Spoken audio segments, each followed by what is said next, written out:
Live pictures right now as they have moved the podium inside for President Biden's press conference after his meeting with Xi Jinping of China. It was raining out in San Francisco, so we're about 30 or 45 minutes delayed. Here with George Will, NewsNation senior political contributor and Pulitzer Prize-winning columnist. We haven't heard from President Biden in an unscripted setting in a while.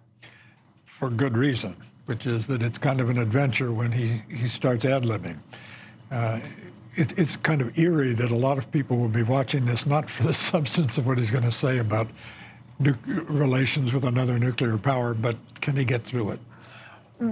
To that end, and we've seen him do this, right? He'll look at a card and I say, I have the people that I'm going to call on, and then he always seems to want to call on a few more. Other than the issues of China, where are his vulnerabilities right now? You mean in the re-election? Yeah, or just in general to be asked about. Well, the first is, you know, if people don't like your foreign policy, change your foreign policy. If they don't like your tax policy, change it. If they don't like your age, there's nothing you can do. And right now, the country has clearly made its mind up, and nothing is going to happen that's going to change that mind. There's no question of that.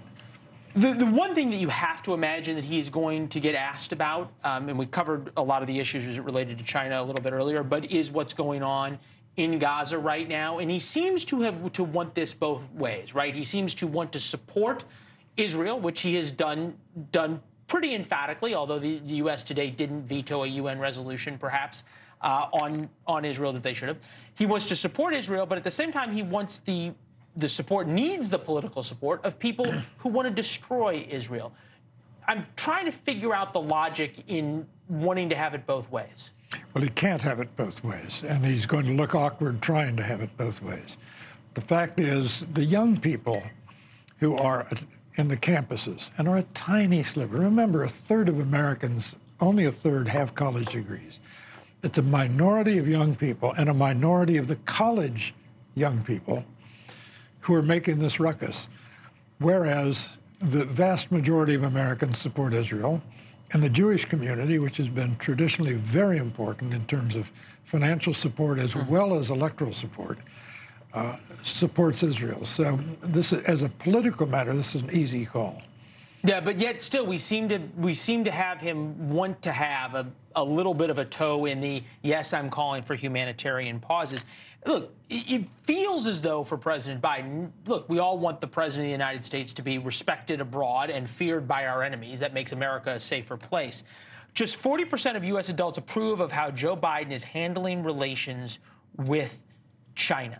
Now, you said if you want to change your foreign policy, you can, people want you to change your foreign policy. You can change your foreign policy. Have we seen any indication that he's going to? I don't think so. The big change in foreign policy toward China predates Joe Biden. That is, it was the abandonment of the wishful thinking that if was an infusion of capital into China, and American businesses got there, that this would somehow moderate China as a world actor. This was called for a while, Leland, the Starbucks theory. That is, if the Chinese had Starbucks and they had a choice of 20 coffees, they'd want at least a choice of 2 politics, 2 political parties, 2 candidates for offices. That was an experiment tried by Republicans and Democrats alike for 30 years, and it failed, obviously failed. Yeah, to be fair, probably a lot of people in China would like that. They just don't have the opportunity. President Xi has consolidated power. President for life under a Marxist ideology, committing one of the worst genocides since the Holocaust against the Uyghur population there.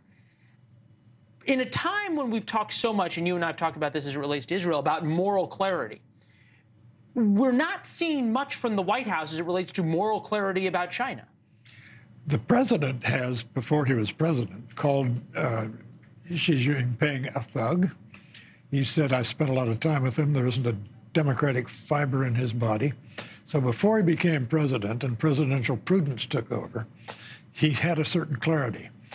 Now, you can understand he has to deal with this. This is a fact. Sorry to say, but second largest now populous nation, now behind India, has this leader, and we're stuck with dealing with him. Thanks for watching. Go to joinnn.com to find NewsNation on your television provider. And don't forget to click the red subscribe button below to get more of NewsNation's fact-driven unbiased coverage.